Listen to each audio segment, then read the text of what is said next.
Good morning, welcome back to Ladybug Grace. If you're looking for the videos in live time, I am behind almost a week.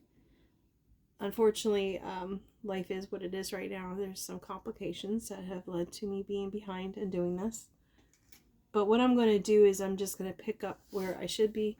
So today's reading, if you're reading it and it's in the future and you're going through this, you're not going to know the difference. But I'm going to be doing March 20th readings, which it was the first day of spring. That was a Friday. So we're going to do Numbers 29 and 30 today. Psalm 71 from verse 1 to 16. John 19, and then Proverbs 20 will be in its own channel. So let's get started. Numbers 29. Excuse me. The Festival of Trumpets. On the first day of the 7th month, hold a sacred assembly and do no regular work. It is a day for you to sound the trumpets as an aroma pleasing to the Lord. Offer a burnt offering of 1 young bull, 1 ram, and 7 male lambs a year old, all without defect. With the bull, offer a grain offering of 3/10 of an ephah of the finest flour mixed with olive oil. With the ram, 2/10, and with each of the 7 lambs, 1/10. Include 1 male goat as a sin offering to make atonement for you. These are in addition to the monthly and daily burnt offerings with their grain offerings, and drink offerings as specified. They are the food offerings presented to the Lord, a pleasing aroma. The Day of Atonement. On the 10th day of the 7th month, hold a sacred assembly. You must deny yourselves and do no work. Present as an aroma pleasing to the Lord a burnt offering of 1 young bull, 1 ram, and 7 male lambs a year old, all without defect. With the bull, offer a grain offering of 3/10 of an ephah of the finest flour mixed with oil, and with the ram, 2/10, and with each of the 7 lambs, 1/10.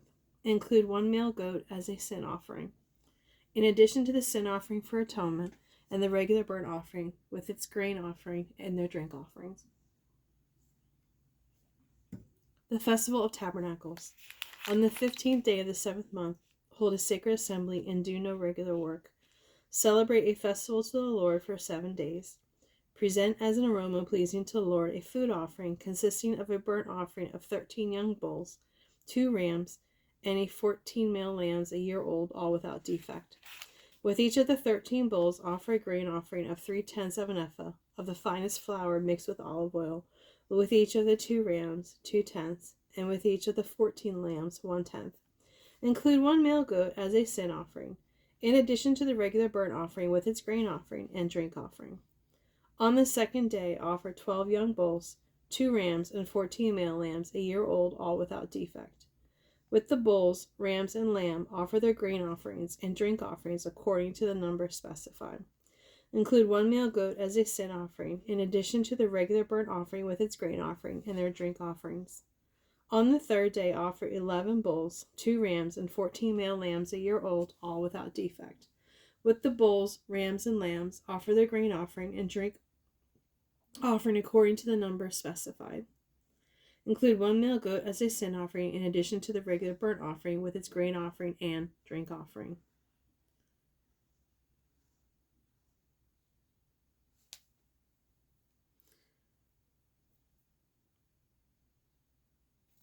There's a lot in here. On the 6th day, on the 7th day, on the 8th day, they had to keep doing things involving sacrifices and no regular work. In addition to what you vow, your free will offerings, offer these to the Lord at your appointed festivals, your burnt offerings and grain offerings, drink offerings, and fellowship offerings. Because I forget where I left off now. I think on the 5th day, I think I did the 4th day.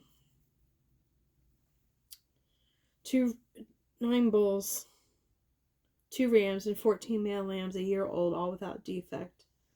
With the bulls, rams, and lambs, offer their grain offering and drink offerings according to the number specified. Include 1 male goat as a sin offering, in addition to the regular burnt offering with its grain offering and drink offering. On the 6th day, offer 8 bulls, 2 rams, 14 male lambs a year old, all without defect. With the bulls, rams, and lambs,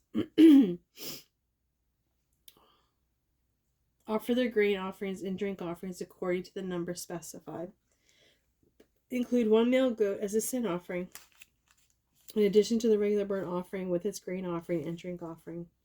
On the 7th day, offer 7 bulls, 2 rams, and 14 lambs, male lambs a year old, all without defect. With the bulls, rams, and lambs, offer the grain offerings and drink offering according to the number specified. Include 1 male goat as a sin offering, in addition to the regular burnt offering with its grain offering and drink offering. On the 8th day, hold a closing special assembly and do no regular work. Present as an aroma pleasing to the Lord a food offering consisting of a burnt offering of 1 bull, 1 ram, and 7 male lambs a year old, all without defect. With the bull, the ram, and the lambs, offer the grain offerings and drink offerings according to the number specified. Include 1 male goat as a sin offering, in addition to the regular burnt offering with its grain offering and drink offering. Moses told the Israelites that the Lord commanded him. It ended there. Sorry. All right, so that is the end. Oh, and there's a commercial. Cute little puppy. Okay, so that is the end of 29. And we're going to go to 30. Vows. Moses said to the heads of the tribes of Israel, "This is what the Lord commands. When a man makes a vow to the Lord and takes up an oath to obligate himself by a pledge, he must not break his word, but must do everything he said. When a young woman still living in her father's household makes a vow to the Lord or obligates herself by a pledge, and her father hears about her vow or pledge but says nothing to her, then all her vows and every pledge by which she obligated herself will stand. But if her father forbids her when he hears about it, none of her vows or the pledges by which she obligated herself will stand. The Lord will release her because her father has forbidden her. She marries after she makes a vow, or after her lips utter a rash promise by which she obligates herself, and her husband hears about it but says nothing to her, then her vows or the pledges by which she obligates herself will stand. But if her husband forbids her when he hears about it, he nullifies the vow that obligates her or the rash promise by which she obligates herself, and the Lord will release her. Any vow or obligation taken by a widow or divorced woman will be binding on her. If a woman living with her husband makes a vow or obligates herself by a pledge under oath, and her husband hears about it but says nothing to her and does not forbid her, then all her vows or the pledges by which she obligates herself will stand. But if her husband nullifies them when he hears about them, then none of the vows or pledges that came from her lips will stand. Her husband has nullified them, and the Lord will release her. Her husband may confirm or nullify any vow she makes or any sworn pledge to deny herself. But if her husband says nothing to her about it from day to day, then he confirms all her vows or the pledges binding on her. He confirms them by saying nothing to her when he hears about them. If, however, he nullifies them some time after he hears about them, then he must bear the consequences of her wrongdoing. These are the regulations the Lord gave Moses concerning relationships between a man and his wife, and before a father and his young daughter still living at home. That is the end of 30. Now we're going to go to Psalm 71. The theme here is God's constant help from childhood to old age. Our lives are a testimony of what God has done for us. In the Lord I have taken refuge. Let me never be put to shame. In your righteousness rescue me and deliver me. Turn your ear to me and save me. Be my rock of refuge, to which I can always go. Give the command to save me, for you are my rock and my fortress. Deliver me, my God, from the hand of the wicked, from the grasp of those who are evil and cruel. For you have been my hope, sovereign Lord, my confidence since my youth. From birth I have relied on you. You brought me forth from my mother's womb. I will ever praise you. I have become a sign to many. You are my strong refuge. My mouth is filled with your praise, declaring your splendor all day long. Do not cast me away when I am old. Do not forsake me when my strength is gone. For my enemies speak against me. Those who wait to kill me conspire together. They say, God has forsaken him. Pursue him and seize him, for no one will rescue him. Do not be far from me, my God. Come quickly, God, to help me. May my accusers perish in shame. May those who want to harm me covered with scorns and disgrace. As for me, I will always have hope. I will praise you more and more. My mouth will tell of your righteous deeds, of your saving acts all day long.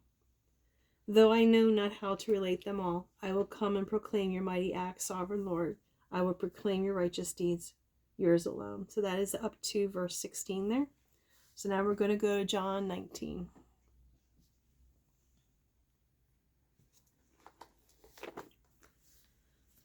Then Pilate took Jesus and had him flogged. The soldiers twisted together a crown of thorns and put it on his head. They clothed him in purple robe and went up to him again and again, saying, Hail, King of the Jews! Have you slapped him in the face?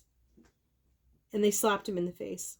Once more Pilate came out and said to the Jews gathered there, Look, I am bringing him out to you and to let you know that I find no basis for a charge against him.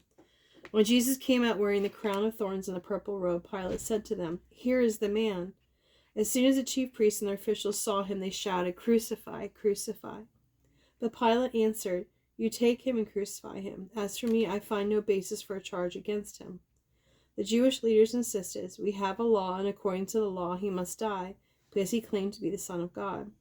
When Pilate heard this, he was even more afraid, and he went back inside the palace. Where do you want me to come from? Where do you come from? He asked Jesus.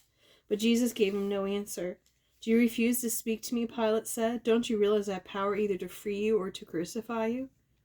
Jesus answered, You would have no power over me if I were not given to you from above. Therefore, the one who handed me over to you is guilty of greater sin. From then on, Pilate tried to set Jesus free, but the Jewish leaders kept shouting, If you let this man go, you are no friend of Caesar. Anyone who claims to be a king opposes Caesar. When Pilate heard this, he brought Jesus out and sat down on the judge's seat at a place known as the Stone Pavement, which in Aramaic is Gabbatha. It was the day of preparation of the Passover. It was about noon. Here is your king, Pilate said to the Jews. But they shouted, Take him away, crucify him. Shall I crucify your king? Pilate asked. We have no king but Caesar, the chief priests answered. Finally, Pilate handed him over to them to be crucified. Jesus is led away to be crucified, and he is placed on the cross.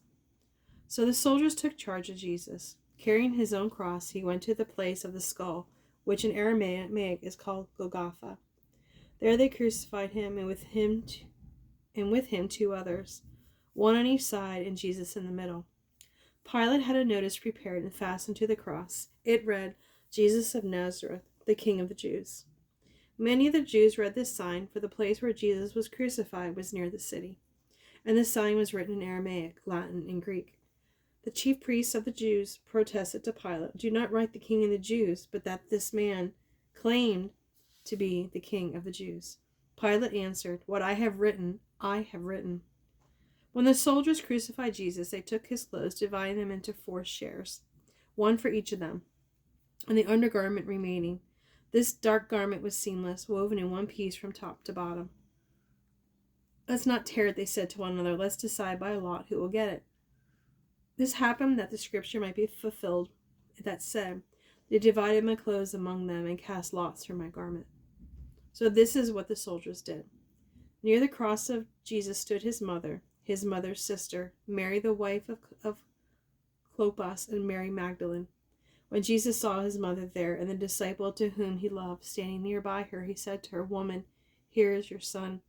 And to the disciple, a commercial here, Here is your mother.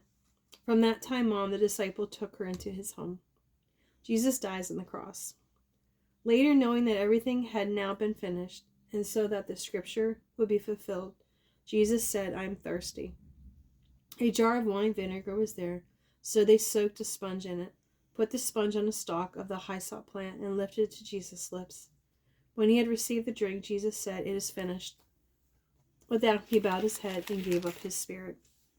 Now it was a day of preparation, and the next day was to be a special Sabbath, because the Jewish leaders did not want the bodies left on the crosses during the Sabbath.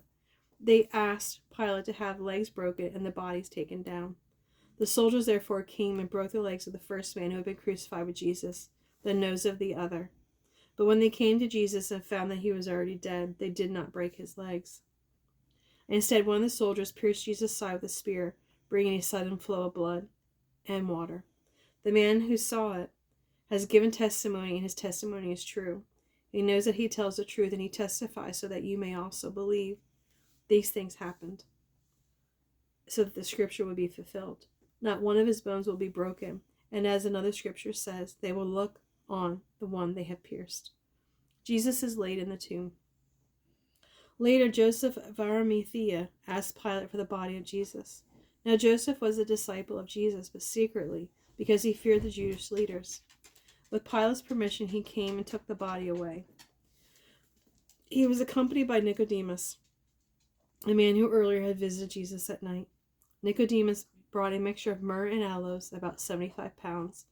Taking Jesus' body, the two of them wrapped it with spices and strips of linen. This was according with Jewish burial customs. At the place where Jesus was crucified, there was a garden, and in the garden a new tomb, in which no one had ever been laid. Because it was Jewish day of preparation, and since the tomb was nearby, they laid Jesus there. And that is the end of today's readings, March 20th. I'm going to go do Proverbs 20 and put that in that other folder. Thank you for joining me. I hope you have a wonderful day and a blessed day.